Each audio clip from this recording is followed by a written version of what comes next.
kita akan ke kejadian yang apa itu namanya selanjutnya yang relatif paling baru, yaitu di Fukushima, yang akan disampaikan oleh Mas Indarta Aji. Sedikit tentang Mas Indarta Aji, beliau itu CTO dari Molten Salt Incorporated, startup nuklir di Jepang, dan untuk waktu dan tempat dipersilahkan Mas Aji untuk mulai presentasinya, Mas. Monggo. Ya, terima kasih. Bisa lihat?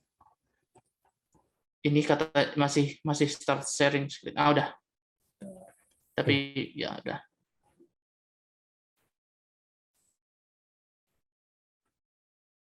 Ya, Assalamualaikum warahmatullahi wabarakatuh. Selamat pagi. Langsung saja ya, singkat. Ini kecelakaan ketiga yang terjadi tahun 2011. Kenapa saya menggunakan kegagalan manajemen? Karena memang fokusnya lebih di situ. Pointer.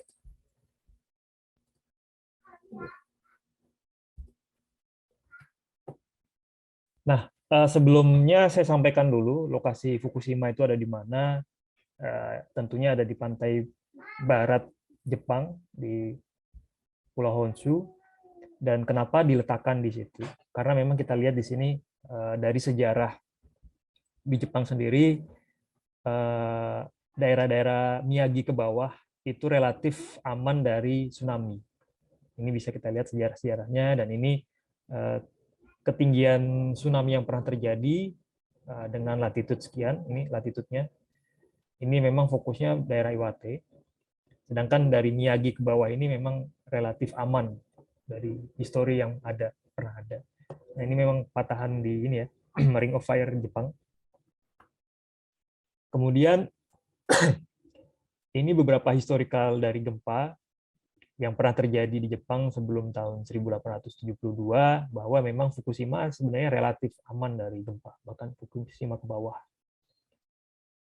Dan itu menjadi salah satu pilihan Fukushima diletakkan di situ, termasuk ini ya, pusat penelitian risetnya nuklir di Jepang, JIAIA pun di sekitar sini, Ibaraki dan sekitar Fukushima. Nah,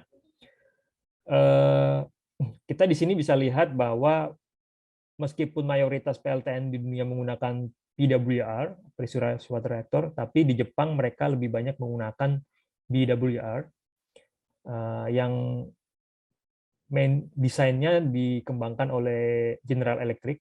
Kalau PWR itu kan dia dikembangkan oleh Westinghouse ya. Ya. Nah,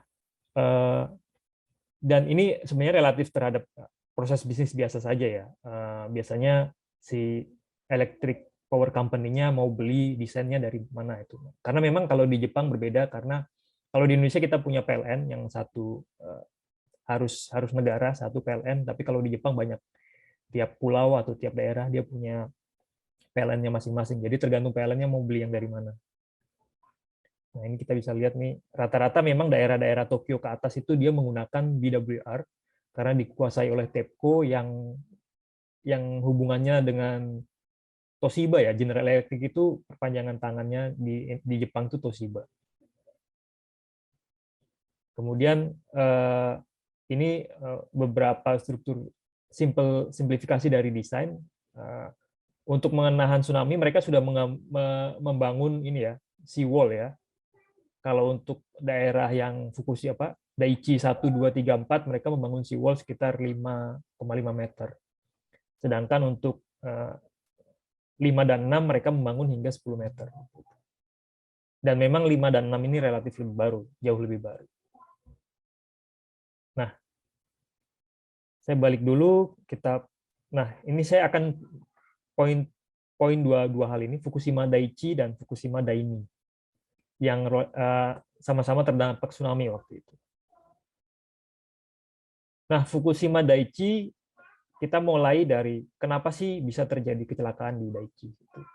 Sedangkan Fukushima Daini yang terdampak tsunami pun tidak mengalami kecelakaan yang sama seperti yang terjadi di Fukushima Daiichi. Nah, ketika gempa terjadi dan terjadi tsunami, seawall yang tadinya 5 meter itu ternyata tidak cukup tinggi untuk menahan tsunami yang masuk. Sehingga pada akhirnya air laut ini masuk ke dalam ini ya, ke dalam reaktor ya, semua sistem reaktor dimasukin.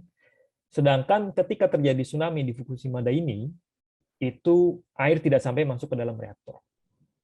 Nah, ketika terjadi tsunami di daerah Fukushima ini, semua kan dihempas tuh, termasuk instalasi listrik, sehingga instalasi listrik yang harusnya menyuplai kebutuhan listrik di Fukushima Daiichi ini tidak ada. Sehingga pompa-pompa reaktor pendingin yang seharusnya beroperasi akhirnya tidak beroperasi, sehingga inti dari pusat reaktor, core reaktornya itu tidak dapat pendingin gitu. Nah, sedangkan EDG ini adalah emergency diesel generator ya. Nah, EDG ini ketika terjadi di Fukushima Daiichi ini kehempas tsunami juga. Jadi EDG ini tidak berfungsi begitu. Yang biasanya digunakan untuk suplai listrik ketika terjadi sesuatu. Sedangkan di Daini EDG ini tetap berfungsi karena airnya tidak sampai menghempas atau merusak EDG yang ada ini. Nah, ini ya skematik kondisi ketika terjadi tsunami, dan ini water level yang ada. Nah, ya memang dari 3 case kecelakaan itu memiliki tipe reaktor yang berbeda-beda ya. Yang sebelumnya tadi PWR, kemudian RBMK, dan ini adalah BWR. Nah, sepertinya sistemnya saya tidak perlu jelaskan, mungkin sudah dijelaskan kemarin ya. Jadi nanti silakan tanya langsung kalau seandainya belum jelas. Dan ya, Fukushima Daiichi ini menggunakan tipe containment vessel atau tank bejana ya. Itu tipe yang pertama, Mark 1, relatif lebih kecil. Sedangkan untuk yang tipe kelima itu sudah menggunakan Mark 2. Jadi beberapa perubahan ya dari Mark 1 hingga Mark 3 itu termasuk ke ukurannya dari bejana. Nah, kelebihan dari Mark 1 itu mereka sudah memiliki hidrogen igniter, di mana ketika terjadi produksi hidrogen yang berlebih di reaktor, maka hidrogen itu akan dirilis untuk mengontrol tekanan dalam reaktor tersebut agar tidak terjadi ledakan. Nah, ini proses pembangunan Fukushima Daiichi yang pertama kali. Nah, bagaimana sih kecelakaan Fukushima itu terjadi setelah dihempas tsunami, kemudian sistem kelistrikannya tidak berfungsi dan EDG-nya pun tidak berfungsi, maka sama dengan yang terjadi di hampir semua reaktor, kecelakaan reaktor, bahwa bahan bakarnya mengalami pemanasan yang berlebih sehingga mengalami pelelehan. Nah, ketika terjadi pelelehan, kemudian waktu itu case-nya adalah para saintis di Jepang berusaha untuk memasukkan air secara manual karena sistem pendingin tidak berfungsi ke dalam reaktor secara terus-menerus untuk mendinginkan bahan bakar. Cuman satu hal yang terlewatkan bahwa ketika kita memasukkan air ke dalam reaktor, kemudian panasnya pun masih sangat tinggi karena memang decay heat dari reaktor nuklir itu kan tidak bisa tiba-tiba turun, suhunya tidak bisa tiba-tiba turun, mengakibatkan terjadinya reaksi zirconium. Zirconium itu adalah pelapis bahan bakar uranium oxide yang kemudian bereaksi dengan air pada suhu tinggi sekitar 1300 derajat Celcius, menghasilkan zirconium oxide dan hidrogen. Nah, hidrogen ini yang akhirnya memberikan tekanan berlebih pada bejana. Biasanya bejana cuman mereka dirancang untuk tahan hingga 15 Pascal ya, atmosfer ya, kilopascal, atmosfer. Karena hidrogen yang diproduksi berlebih ini akhirnya membuat reaktor nuklir tersebut, Fukushima ini meledak. Jadi sebenarnya meledak itu berbeda meledaknya antara reaktor nuklir dengan bom atom ya. Kalau bom atom dia meledak karena reaksi nuklir.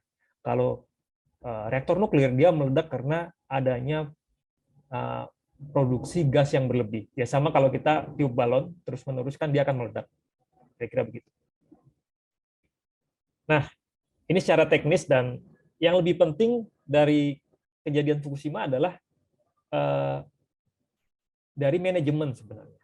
Jadi setelah terjadi kecelakaan Fukushima, para ahli kemudian IAEA menilai, menganalisa sebenarnya apa yang terjadi. Ternyata lebih banyak terjadi karena human error. Satu, karena kecelakaan ini mirip dengan yang terjadi di Three Mile Island. Cuman waktu itu Three Mile Island tidak sampai terjadi ledakan ya. Fukushima ini level ledakannya, kehancurannya mirip dengan Chernobyl pada level 7. Nah, ketika dianalisa bahwa banyak masalah di struktur organisasi di pemerintahan Jepang sendiri, khusus untuk bidang nuklir.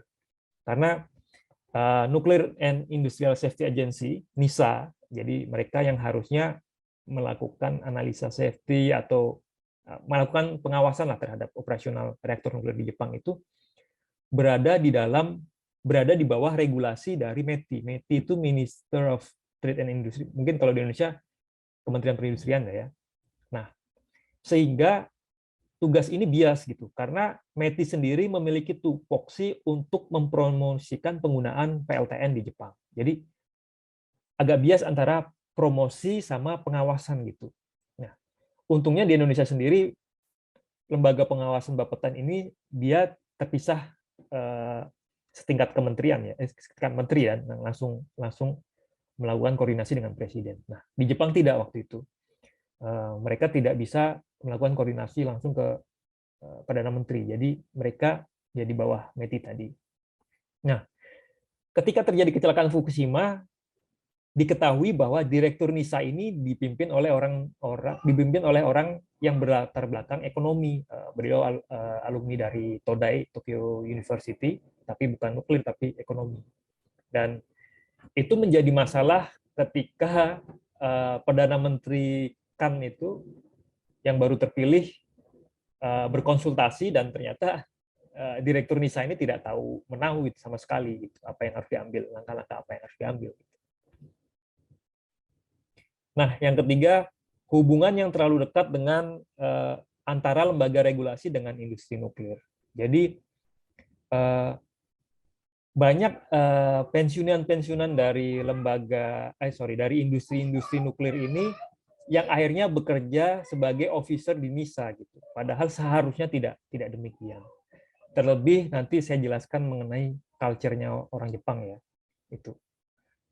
Nah, sehingga mengakibatkan terjadinya hubungan yang terlalu mesra lah kalau kita bilang, terlalu dekat. Jadi sebagai teman biasanya kan terlalu menggampangkan, bisa jadi begitu ya. Kemudian yang keempat, kecelakaan Fukushima ini terjadi tidak lama setelah Perdana Menteri baru yang naik dari partai oposisi, sehingga secara kemampuan manajemen dan lain sebagainya, Perdana Menteri ini tidak cukup mumpuni gitu. Ya walaupun akhirnya setelah kecelakaan Fukushima beliau kan mengundurkan diri karena memang tidak mampu menangani kondisi yang sedemikian gitu.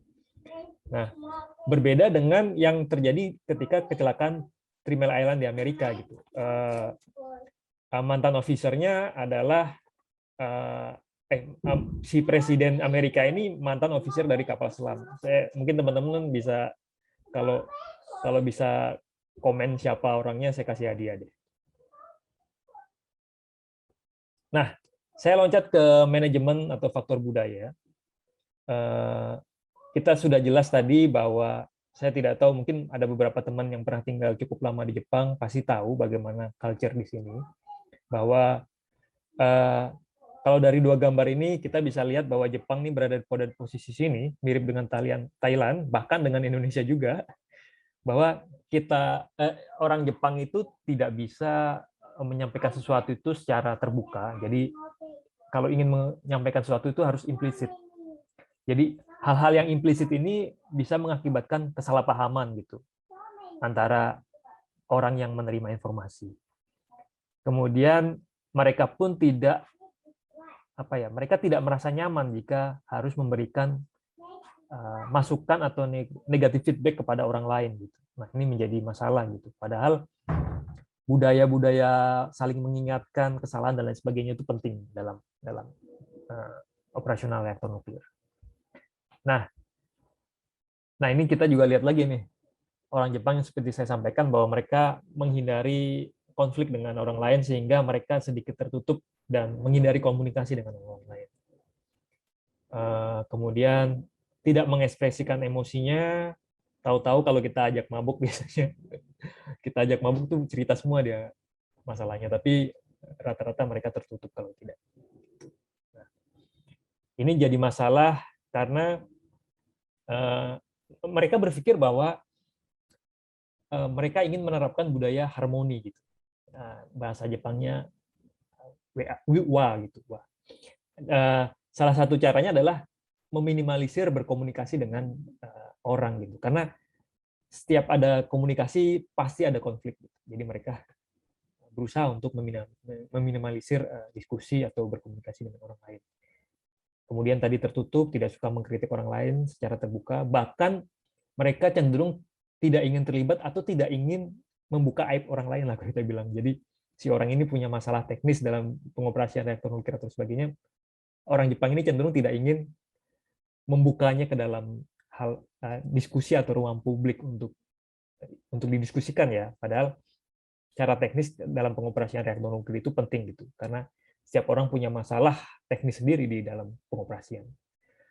Nah, kemudian budaya textbook tadi sebenarnya sudah disampaikan ya di presentasi pertama bahwa orang Jepang ini textbook banget gitu. Jadi kalau manual book banget. Jadi kalau terjadi suatu kecelakaan, maka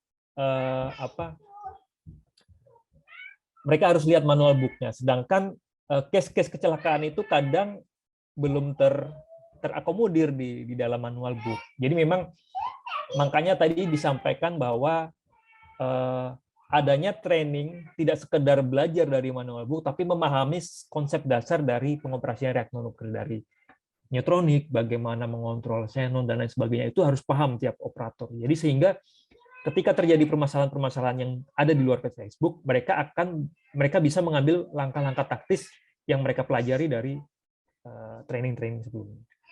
Nah, itu tidak dilakukan oleh orang Jepang. Nah, ini pembelajaran dari bencana Fukushima, tentunya kita harus terbuka dan dalam berbicara dan berpendapat, kemudian tidak mudah menyalahkan orang lain, karena kalau di Jepang begitu kita melakukan kesalahan itu akan menjadi aib kita selamanya gitu, dan itu menjadi masalah besar, sehingga orang tidak mau terbuka dengan kesalahan mereka gitu. Kemudian mereka tidak ini mungkin di Indonesia kita harus harus belajar untuk no baper-baper club lah. Karena memang di Indonesia pun masih terjadi begitu gitu. Kadang kita susah untuk menerima masukan atau teguran dari orang lain. Ujung-ujungnya biasanya kita ngegas balik gitu kan. Nah, budaya-budaya seperti ini itu harus kita hindarkan juga gitu. Belajar dari kejadian Fukushima, terutama bagi para pekerja nuklir atau pekerja PLTN nantinya di Indonesia. Terus saling berkomunikasi itu penting mengenai permasalahan yang ada. Bahkan biasanya kerjaan seseorang itu tidak bisa berjalan dengan baik karena dia punya masalah di rumah dan lain sebagainya. Jadi itu komunikasi itu harus diutamakan. Kemudian pembagian tanggung jawab yang jelas terhadap suatu kejadian. Nah, di Jepang ini karena orang memiliki budaya takut salah, karena sekalinya salah dia menjadi aib, jadi mereka tidak berani atau tidak punya inisiatif untuk mengambil tanggung jawab. Nah, itu jadi masalah. Kemudian pengambilan keputusan itu bersifat hierarkis, di mana kepala operator harus kepala operator dan ke atas. Sedangkan ketika terjadi kejadian Fukushima atau kecelakaan, harusnya penanggung jawab utama teknis itu adalah kepala operator gitu, yang ada di dalam ketika beroperasi gitu. Sedangkan presiden, perdana menteri, politikus tidak boleh terlibat sama sekali dalam pengambilan keputusan ketika terjadi kecelakaan. Mereka hanya boleh mengambil keputusan di luar hal-hal teknis seperti evakuasi, penanganan korban dan lain sebagainya. Gitu. Kemudian lembaga regulasi harus bersifat independen dan tidak berada dalam tekanan politik manapun. Ini yang menjadi concern harus diperhatikan, bahwa lembaga regulasi nuklir di Indonesia pun kedepannya tidak, bukan itu kedepannya, sampai kapanpun tidak boleh terlibat atau berada dalam tekanan politik manapun. Kemudian pembangunan PLTN harus dilakukan bersama antara pekerja asing dan lokal, karena Fukushima Daiichi ini dibangun 100% oleh tenaga kerja asing waktu itu, sehingga ketika terjadi masalah teknis, operator-operator lokal ini tidak paham gitu apa yang terjadi dengan hal-hal yang ya biasanya masalah-masalah bagaimana ya, mereka tidak paham secara menyeluruh gitu dengan reaktor mereka gitu. Jadi itu penting. Jadi memang pembelajaran ini harus benar-benar kita tanamkan dan harus benar-benar disampaikan kepada publik di Indonesia, termasuk politikus, kemudian pengambil kebijakan dan lain sebagainya gitu. Dan kita harus belajar mau menerima masukan tidak hanya dari yang lebih tua, tapi juga harus dari yang lebih muda. Jadi hapuskan asas senioritas, tapi kita fokus bahwa asas keilmuan dan kecakapan itu lebih penting daripada senioritas. Saya rasa demikian. Terima kasih. Assalamualaikum warahmatullahi wabarakatuh.